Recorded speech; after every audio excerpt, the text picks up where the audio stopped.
자, 이 시간에는 불만과 수치에서 9번째, 수치가 시험하는 목적이 무엇입니까?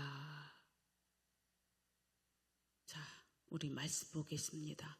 마가복음 8장인데 27절부터 읽어보겠습니다.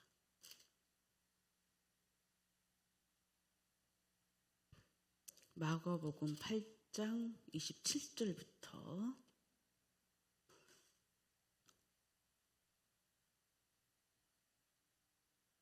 시작. 예수와 제자들이 빌립보 가이사랴 여러 마을로 나가실새 길에서 제자들에게 물어 이르시되 사람들이 나를 누구라고 하느냐. 제자들이 여짜와 이르되 침례 요한이라 하고 더러는 엘리야 더러는 선지자 중에 하나라 하나이다. 또 물으시되 너희는 나를 누구라 하느냐.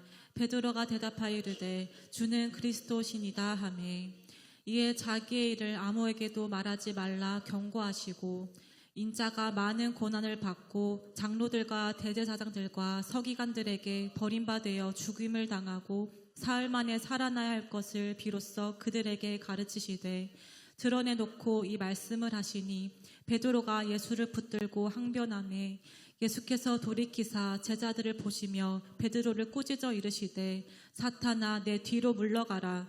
내가 하나님의 일을 생각하지 아니하고 도리어 사람의 일을 생각하는도다 하시고 무리와 제자들을 불러 이르시되 누구든지 나를 따라오려거든 자기를 부인하고 자기 십자가를 지고 나를 따를 것이니라. 누구든지 자기 목숨을 구원하고자 하면 잃을 것이요 누구든지 나와 복음을 위하여 자기 목숨을 잃으면 구원하리라. 사람이 만일 온 천하를 얻고도 자기 목숨을 잃으면 무엇이 유익하리요. 사람이 무엇을 주고 자기 목숨과 바꾸겠느냐. 누구든지 이 음란하고 제 많은 세대에서 나와 내 말을 부끄러워하면 인자도 아버지의 영광으로 거룩한 천사들과 함께 올 때에 그 사람을 부끄러워하리라. 아멘. 여기서 수치가 시험하는 일은 무엇이냐면 예수를 믿는 그 자체를 수치로 여기게 하는 목적이 있습니다. 이때 당시에 예수님이 직접 친히 제자들한테 물으셨어요. 사람들이 나를 누구라고 하느냐 이렇게 물으니 베드로가 주는 그리스도요 살아계신 하나님의 아들입니다 라는 고백을 했습니다. 그런데 예수님이 누구신지는 너무 잘 알아요. 베드로가, 그의 제자들이 예수님이 행한 모든 것들을 보고 알았기 때문에. 그런데 여기서 예수님이 뭐라고 말씀하시냐면 비로소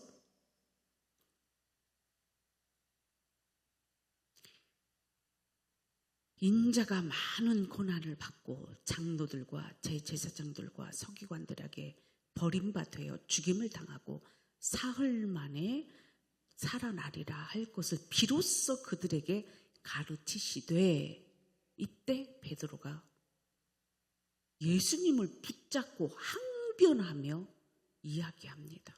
그리하지 마옵소서.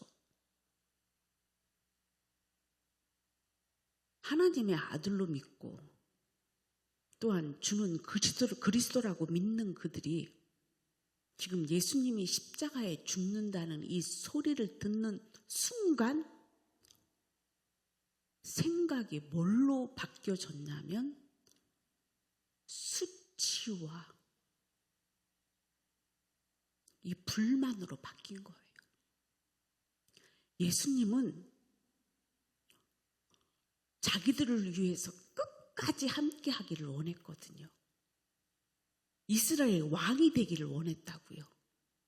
그런데 예수님이 십자가에 죽은다고 그러니까 그때 당시 십자가는 최극형형을 받아서 처참하고 비극적으로 죽는 그 사형 선고를 받는다고 그러니 베드로가 항변을 하는 거예요.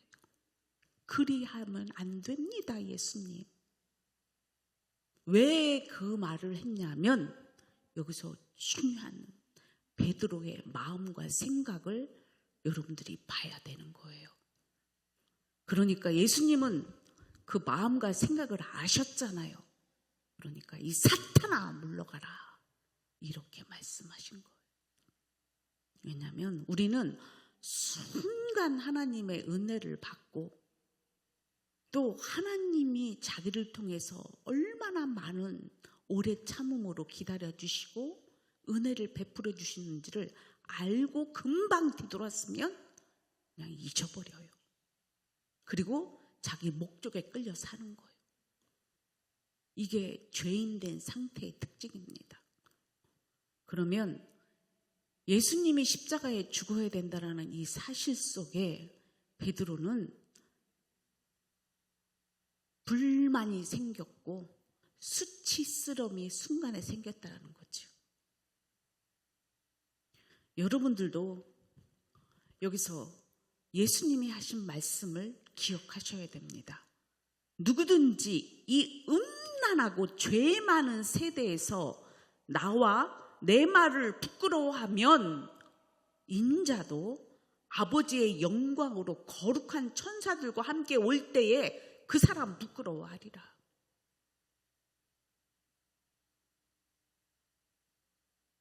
여러분들은 예수님을 목숨처럼 따라가시나요? 자기 목숨 버리고?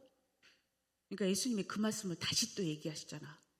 무리와 제자들을 불러 이르시되 누구든지 나를 따라오려거든 자기를 부인하고 자가 십자가를 지고 나를 따를 것이니라. 누구든지 자기 목숨을 구원하고자 하면 잃을 것이요 누구든지 나와 복음을 위하여 자기 목숨을 잃으면 구원하리라.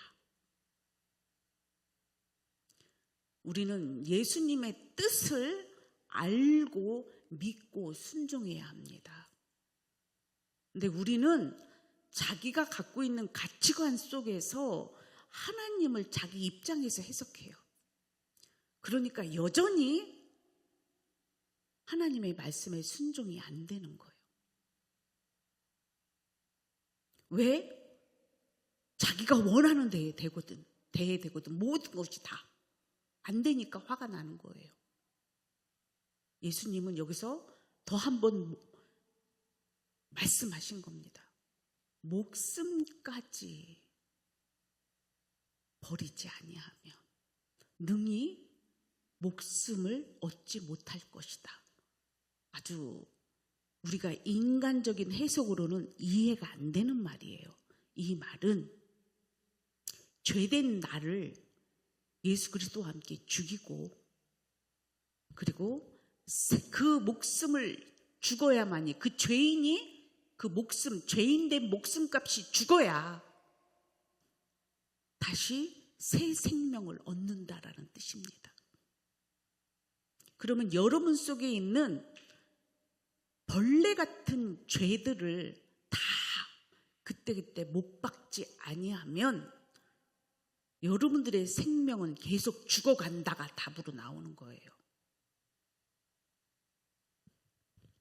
이 수치가 시험하는 목적은 결국은 예수님 못 믿게 하는 거예요.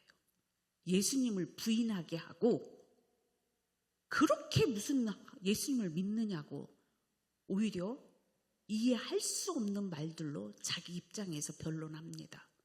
그러나 하나님은 한 번도 이 진리 예수 그리스도를 통해서 길이고 진리고 생명이신 이 법을 바꾼 적이 없으세요. 유일하게 변치 않는 진리가 예수님이십니다.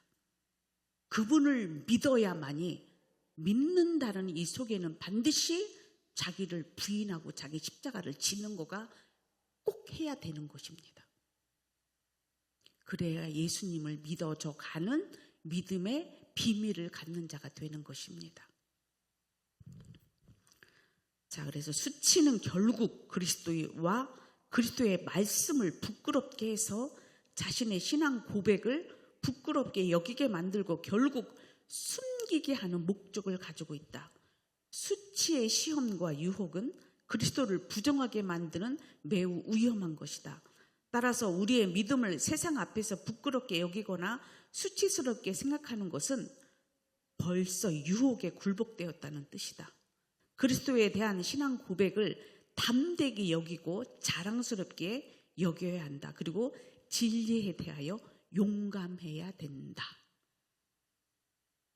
자, 이 용감이라는 말은 결국은 자기 목숨값을 지불할 수 있는 용감함이 있어야 돼요. 머뭇거린다는 것은 용감이 없다라는 뜻이야. 그러나 살아계신 하나님의 아들로 주는 그리스도의 살아계신 하나님의 아들로 믿어지면 용감하게 그 길을 갈 수가 있는 것입니다. 자, 또 수치가 철저히 인간의 관점에서 하나님에 대한 관련된 것을 부끄럽게 생각하도록 만드는 시험을 한다. 그는 철저히 인본주의 논리를 펴는 자이다. 따라서 무엇을 분별해야 합니까? 요한 1서 4장 4절부터 6절 말씀 읽겠습니다.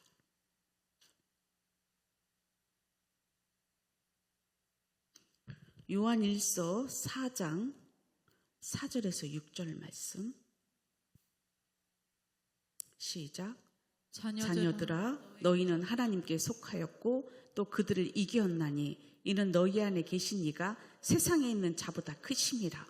그들은 세상에 속한 거로 세상에 속한 말을 하며 세상이 그들의 말을 듣느니라. 우리는 하나님께 속하였으니 하나님을 아는 자는 우리의 말을 듣고 하나님께 속하지 아니하는 자는 우리의 말을 듣지 아니하나니 진리의 영과 미혹의 영을 이로써 아느니라. 아멘. 수치는 철저히 하나님의 관점을 이해할 수도 없어요. 왜? 수치라는 거는 마귀에게 속했고 어둠 속에 있는 벌레들이라고 그랬잖아.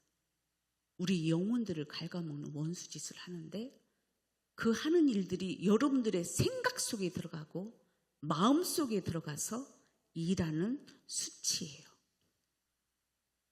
자, 인간적 관점이라는 건 뭡니까? 여러분들 안에 인간적 관점이라는 거는 하나님을 빼면 인간적 관점이 다 되어버리는 거예요. 그러니까 아까 베드로가 예수님의 뜻을 알고도 뭐예요? 예수님을 그 순간에 말로는 고백했지만 100% 믿지 않았다는 증거예요. 하나님의 뜻을 이루려고 예수님은 오셨잖아요. 그런데 자기 뜻과 맞지 않다라고 신학적으로는 알아. 예수님이 우리의 길이고 진리고 생명이다. 신학적으로는 알아. 그러나 믿지는 못한 거예요. 그러니 여러분 인간적 관점은 하나님도 빼고 예수님도 빼고 성령도 빼고 해놓은 모든 일들이 인간적 관점입니다. 이게 교회 안에 수두룩해요. 인간적 관점은 우리가 이스라엘 백성의 역사 속에서 우리가 볼 수가 있어요. 10명의 전탕 꿈들. 그들은 인간적 관점으로 하나님께서는 사실은 모세에게 명한 적이 없어요. 너 저기 가나안 땅 전탐하러 12명 보내라 이렇게 말한 적 없어. 저들이 원해서 하나님 앞에 기도하고 그들을 보낸 거예요. 그때 저들은 가서 보고 와서 한 소리가 뭐예요? 안악자손. 우리는 그들이 보기에 메뚜기 같다. 이게 인간적 관점이라고 그러는 거예요.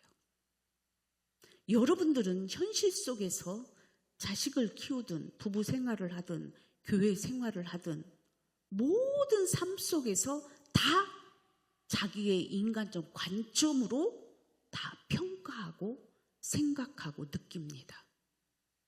여기에는 여러분들 하면 할수록 이런 관점으로 하면 할수록 느낄수록 여러분들 거기에는 수치와 불만밖에 나오지 않습니다.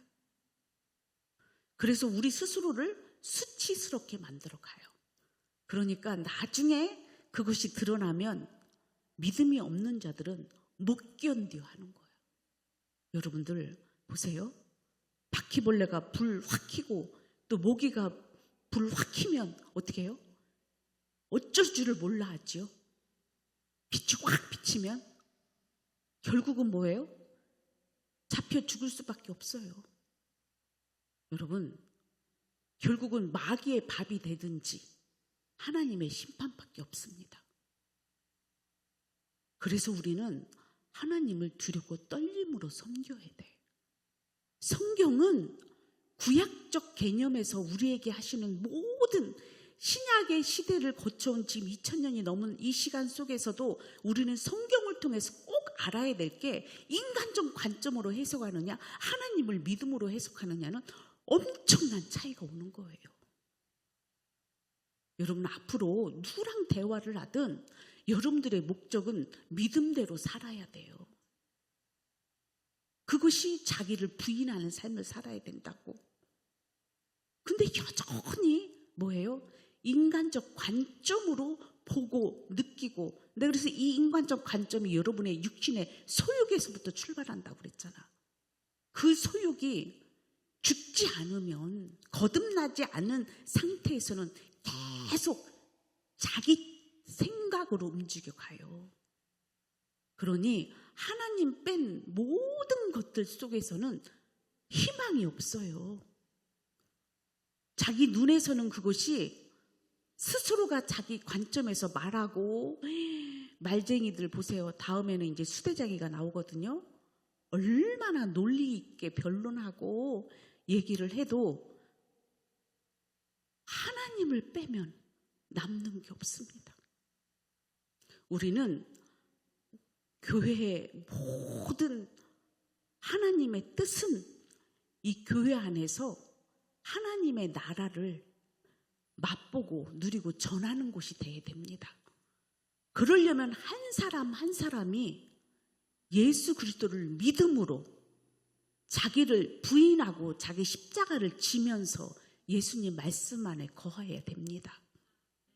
이것을 우선하는 곳이에요. 그러면 모이면 우리는 누구를 증거해야 돼. 우리 성도들도 가만히 봅니다. 제가 저들이 모이면 무슨 말을 할까? 여러분들 물론 우리가 일상생활의 말도 할 수 있지만 우리는 늘 하나님이든 성령님이든 예수님이든 그분께 영광 돌리는 우리의 간증들이 나와야 돼요. 그분이 하셨습니다. 그게 면류관을 하나님 앞에 올려드리는 삶이에요. 근데 우리는 뭐예요? 거기서 자기가 주도권을 행사하려고 그러고, 거기서 자기가 뭐예요? 으뜸되려고 그러고, 거기서 자기가 자랑을 삼아 육신의 소욕을, 정욕을 채우려고 그러고, 이것 출발부터 하면 안 됩니다. 오늘부터 이런 생각으로, 감정으로 움직이지 마시고, 이러면 우리는 다 세상에 빛과 소금이 맛을 잃어버리면 저들에게 밟힌다고 그랬죠? 그런 사람이 되고 말입니다. 우리는 정신을 차려야 돼. 그래서요, 믿음이 있노라 하고 행함이 없는 믿음은 죽은 믿음이라는 말을 그래서 하는 것입니다. 그러니까 여러분, 10명의 정탐꾼들은 다 죽었습니까? 안 죽었습니까? 다 죽었잖아요. 여러분, 두려운 말씀이야. 불만과 수치는 주님께서 다, 하나님께서 다 멸망시키셨어요. 맞죠? 제가 한 얘기가 아니잖아. 우리는 하나님을 믿는다는 것이 이게 얼마나 순간순간 하나님을 인정한다라는 뜻이에요. 그리고 하나님을 인식한다라는 뜻입니다. 그래야 행해지는 거잖아요. 말과 언행, 심사, 행하는 것이 믿음의 말들이 나와야 되잖아. 하나님의 뜻을 전해야 되잖아.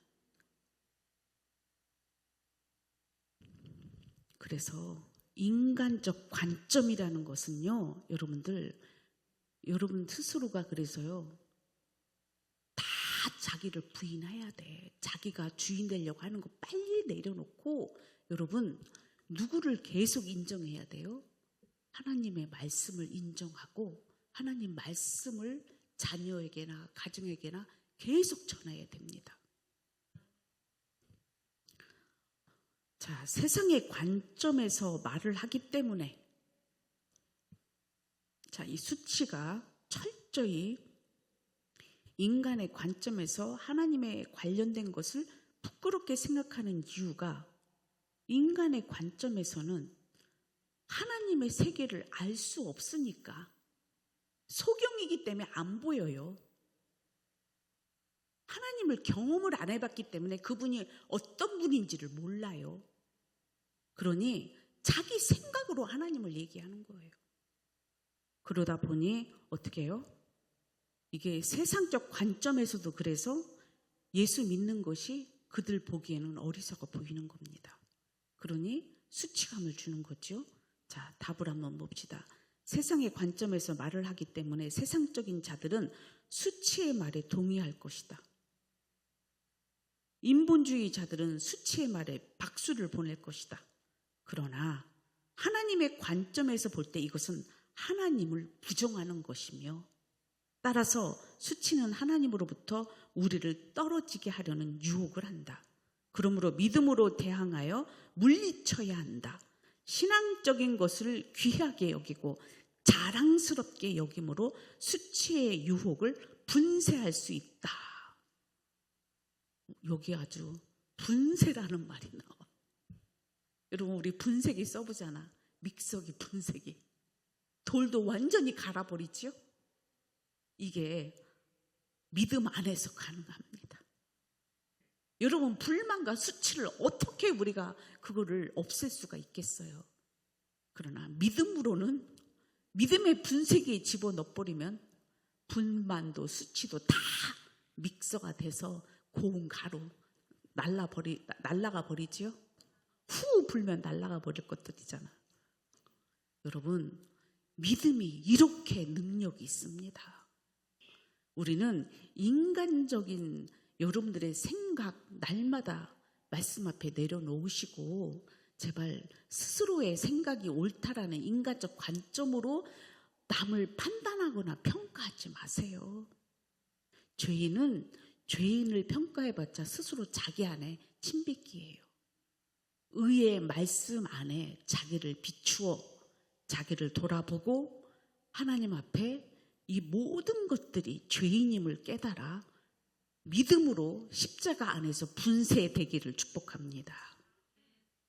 자, 11번. 사람들이 하나님을 섬기고 예수님을 믿는 것을 부끄럽게 만들 때 어떻게 응답해야 합니까? 사도행전 4장 보겠습니다. 사도행전 4장 13절부터 21절.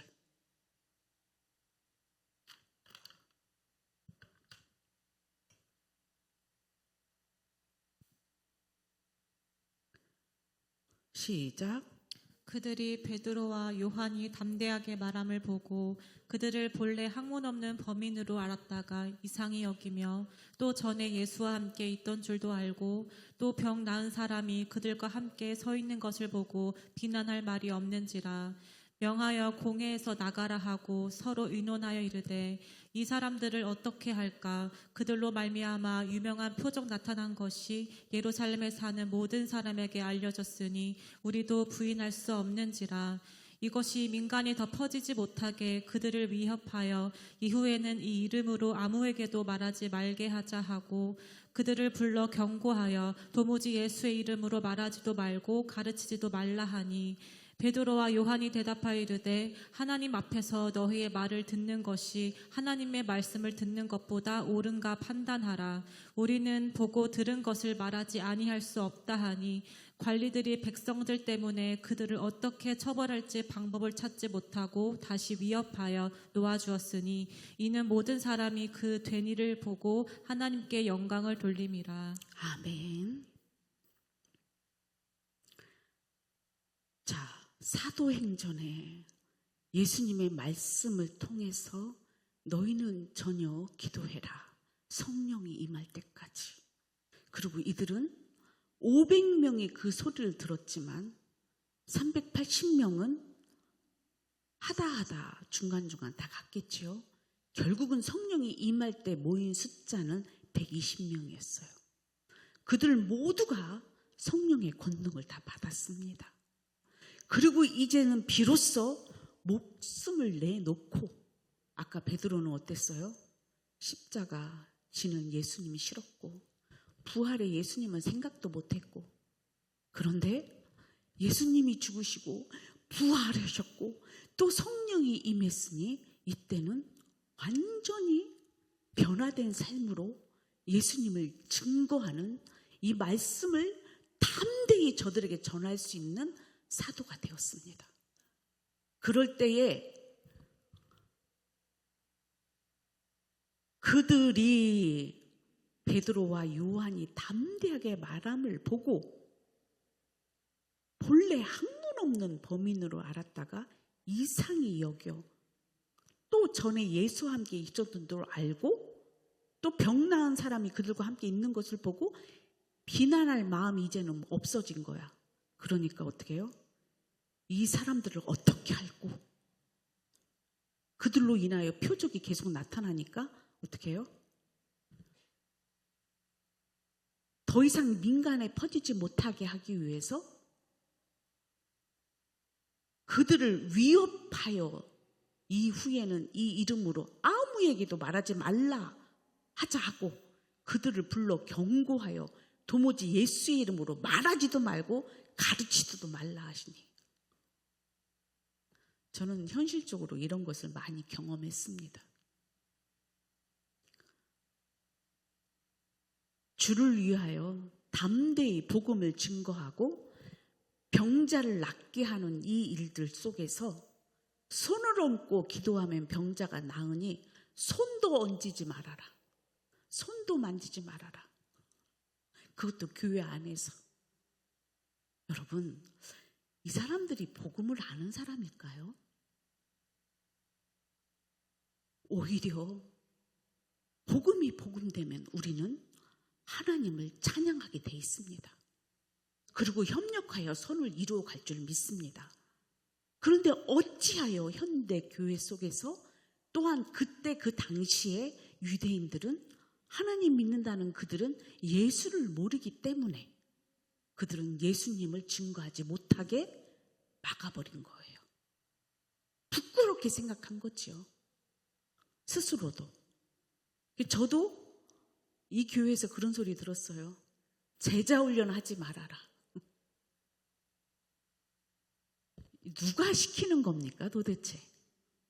저는 너는 가서 모든 족속으로 제자를 삼아 아버지와 아들과 성령의 이름으로 침례를 주고 내가 너에게 분부한 모든 것을 가르쳐서 지키게 해라. 내가 세상 끝날까지 너와 함께 있다. 이 말씀으로 복음을 증거하고 있는데 그가 하나님입니까? 아니잖아요. 여러분, 예수 그리스도의 복음은 목숨보다 큽니다. 그래서 수치를 이길 수가 있는 거예요. 우리는 교회에서 장로님이 어떻다, 뭐 집사가 어떻다, 여러분 자신에게 누가 말로 한번 공격만 해도 그 수치감 때문에 교회에 못 와. 말씀을 듣다가도 나는 개인에게 하는 말씀이 아닌데 그냥 스스로가 자기가 그걸 듣고 수치스러워서 못 나오는 사람이 많아. 여러분, 이게 하나님이 하시는 일들이에요. 그런데 우리는 이럴 때 더욱더 말씀 앞에 자기를 비추어 벌레가 나오면 그거 때려 잡아야지. 십자가의 아까처럼 분쇄시켜야지. 그대로 두니까 여러분들이 계속 공격을 당한다고 그랬잖아요.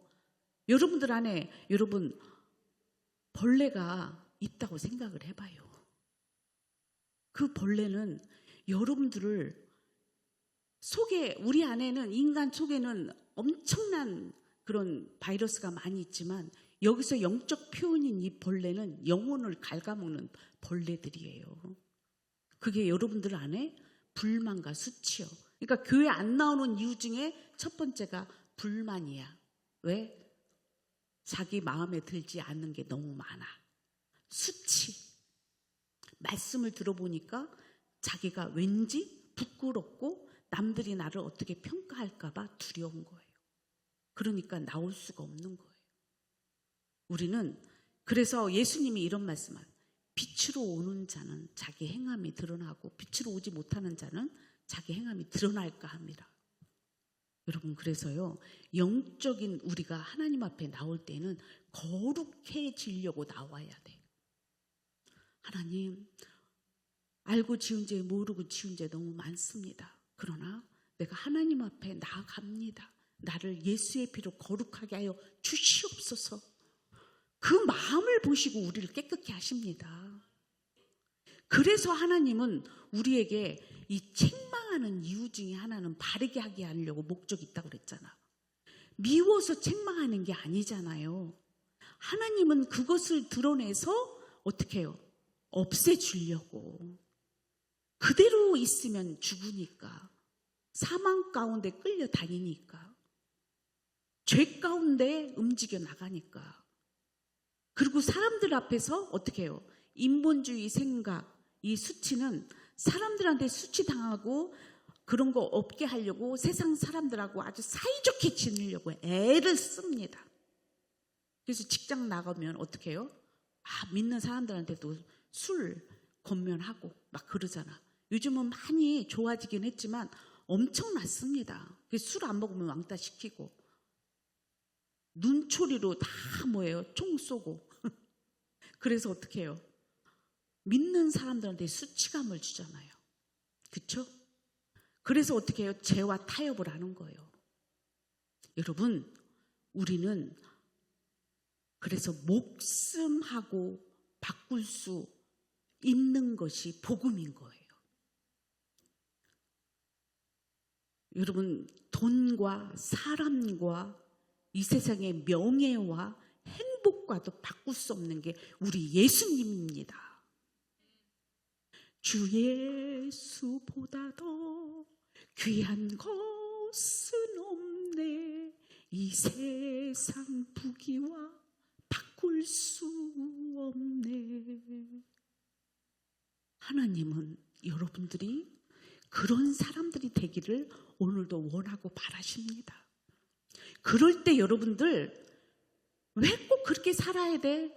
불만과 수치는 말할 수 있어요. 그러나 육신의 생각으로는 그러나 그 상태가 진정한 행복이요 나의 생명이 생명되는 순간입니다. 이것을 못하게 하게 하는 마귀 수작인 거예요. 절대 지면 안 돼요. 그동안에 그렇게 속고 살았잖아요. 사람들의 말에 좌우되면서 세상의 관점과 인간의 관점에 의해서 여러분들 살아왔는데 왜 또 속아? 이제는 속지 맙시다. 우리는 믿음의 길을 온전히 따라가야 됩니다. 자기의 십자가를 지고 인간적이면서 세상적인 말을 기준으로 삼을 수 없다. 그리스도인들은 오직 하나님 말씀에 입각하여 신앙적인 것을 자랑스럽게 여겨야 할 것이다.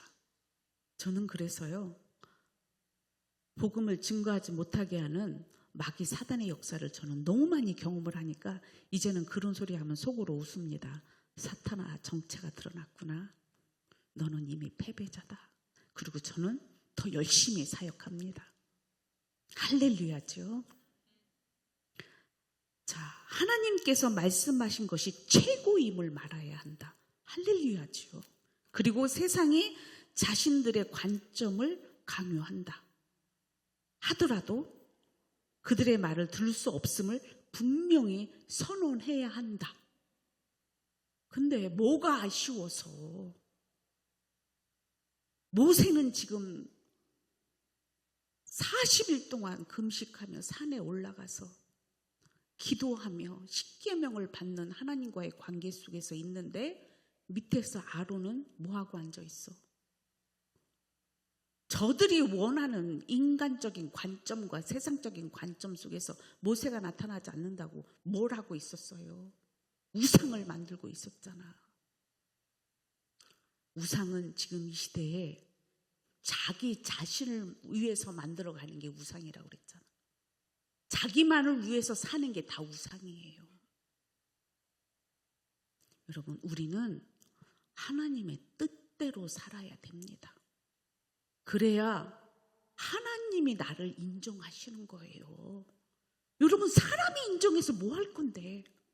순간 유익할 수는 있습니다. 왕따 당하지 않을 수는 있어요. 그러나 더 중요한 건 하나님 앞에 버림받고 사람한테 인정받으려고 하다가는 하나님 앞에 버림받습니다. 우리는 그래서 정신을 차려야 돼요. 우리는 이미 세상하고 구별된 하나님의 사람들입니다. 그러면 여러분들은 이제 오로지 누구를 향하여만 달려가야 되냐면 십자가를 향하여 달려가고 천국문을 향하여 달려가면서 우리는 하나님을 기쁘시게 하는 일에 올인해야 돼요. 사람을 기쁘게 하는 일은 그거는 하나님이 원치 않습니다.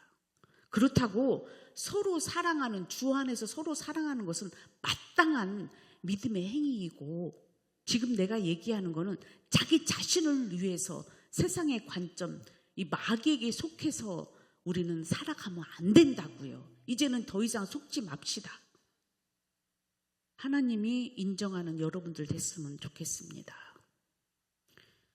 자, 또 12번 한번 해봅시다. 세상적인 사람들이, 이들은 심지어 교회 속에서도 있다. 세상의 기준으로 믿음에 관련된 것들을 비난할 때 어떻게 대처해야 합니까? 고린도전서 1장입니다. 고린도전서 1장 18절부터 25절까지 시작. 십자가의 도가 멸망하는 자들에게는 미련한 것이요 구원을 받는 우리에게는 하나님의 능력이라. 기록된 바 내가 지혜 있는 자들의 지혜를 멸하고 총명한 자들의 총명을 패하리라 하였으니, 지혜 있는 자가 어디 있느냐, 선비가 어디 있느냐, 이 세대 변론가가 어디 있느냐. 하나님께서 이 세상의 지혜를 미련하게 하신 것이 아니냐. 하나님의 지혜에 있어서는 이 세상이 자기 지혜로 하나님을 알지 못하므로 하나님께서 전도에 미련한 것으로 믿는 자들을 구원하시기를 기뻐하셨도다. 유대인은 표적을 구하고 헬라인은 지혜를 찾으나 우리는 십자가에 못 박힌 그리스도를 전하니 유대인에게는 거리끼는 것이요 이방인에게는 미련한 것이로되, 오직 부르심을 받은 자들에게는 유대인이나 헬라인이나 그리스도는 하나님의 능력이요 하나님의 지혜니라.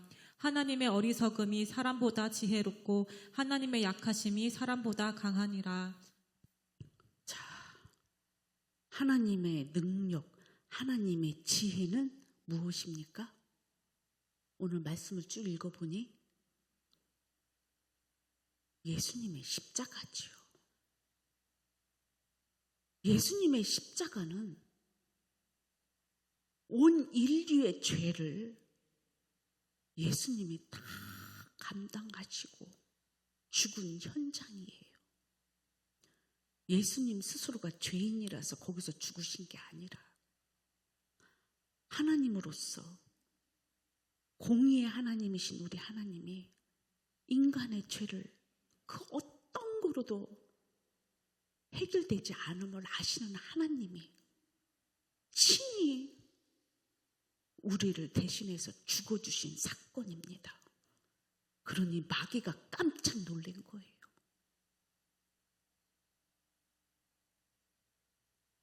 그리고 그를 믿는 자는 이 죄에서 구원받는 능력이 나타난 거예요. 우리는 이 십자가가 능력이라는 이 표현 속에 어떤 능력이 있냐면 죄인이 의인되는 능력이에요. 우리 어떻게 죄인이 의인이 됩니까? 여러분, 그동안에 그렇게 믿어도 여러분들 안에 죄가 여전히 있다면 아직 십자가의 능력이 여러분들 안에 이루어지지 않았기 때문이야. 그러나 이것이 이루어진 사람은 이게 능력인 거예요. 기적을 나타내고 무슨 표적을 나타낸다고 능력이 아니라 진정한 능력은 죄인이 의인되는 능력. 여러분, 그것 때문에 여러분들이 예수님을 바라봐야 돼요. 그런데 세상적인 사람들은 세상의 기준으로 믿음을 비난합니다. 저렇게 믿어야 되냐 그러고, 기도만 하면 다냐 그러고, 저렇게 왜 열성적으로 저렇게 빠져 들어가냐고. 그거는 여러분, 그런 말을 들으면 여러분 수치로 생각하지 마세요. 예수의 이름으로 떠나가라 해야 돼. 왜요? 나를 살릴 분은 예수님밖에 없거든요. 그 어떤 것도 없습니다. 제발 믿으시고 예수님의 십자가로 달려가세요. 답은 그것밖에 내가 줄 수가 없어. 근데 여러분들은 답을 다른 데서 자꾸 찾아. 왜 그럴까요? 왜 예수님이 답이라 하면서 왜 예수님께로 안 가고 다른 방법을 찾을까요?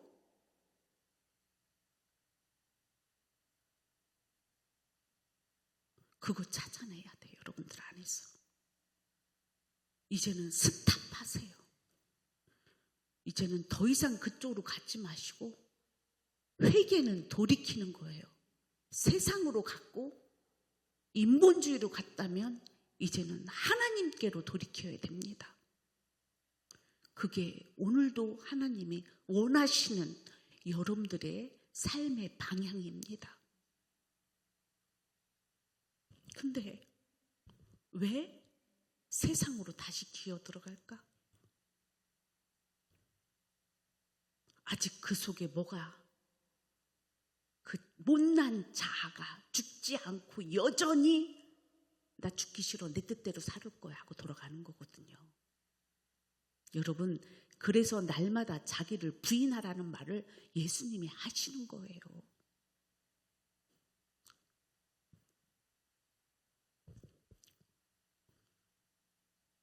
세상 사람들은 다른 방법으로 자기의 죄 문제를 해결하려고 애를 씁니다. 육신의 질병뿐만 아니라 자기의 행복을 찾아 여기저기 돌아다닙니다. 그러나 그곳에는 진정한 행복도 여러분들의 삶의 지표도 없습니다. 오로지 길이고 진리고 생명이신 예수님 밖에 없습니다. 자, 그래서요, 지혜롭다라고 생각해서 여러분들이 짜내는 그 인간 지혜는 이 시간 십자가 앞에서 무릎 꿇기를 바라요. 우리의 지혜는 하나님께로부터 온 지혜, 예수 그리스도의 십자가입니다. 세상에서는 그것이 미련해 보여요. 수치스러워 보여요. 그러나 우리 예수님은 반드시 2000년 전에 죽으셨어야만이 했던 거예요. 우리는 이제 얼마나 감사의 은혜의 시대인지 몰라. 믿기만 하면 되는 거예요. 믿어지기만 하면 되는 거예요. 아멘. 자, 답을 봅시다. 하나님의 능력과 지혜가 인간의 지혜와 비교할 수 없음을 증거해야 한다. 하나님의 능력은 십자가고 인간의 지혜는 뭐예요? 자기 뜻대로 사는 거잖아. 자기 뜻대로 살아봅시다. 한번. 우리 어린이가 태어나서 자기 뜻대로 응아 울면서 젖달라고 울어. 그럼 젖죠. 또 응아 또 울어대. 자기 돌아봐 달라고 울어요.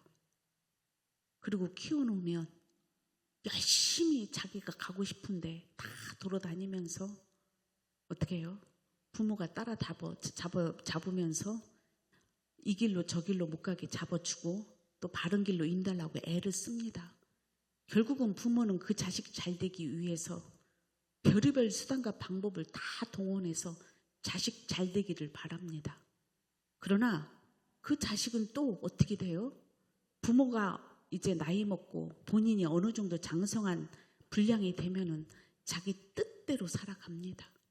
육신의 정욕과 이생의 자락과 안목의 정욕을 따라 열심히 살아 한 가정을 이루고 가정 이루어서 또 평생 고생하다가 그리고 나중에 나이 먹어 연수가 다 되어 죽어갑니다. 그게 인생의 여정인데 뭘 그렇게 여러분들은 자식 잘 되기를 바라고 기도하고 여러분들도 여전히 그게 소원이요. 이거는 인간의 관점에서의 지혜입니다.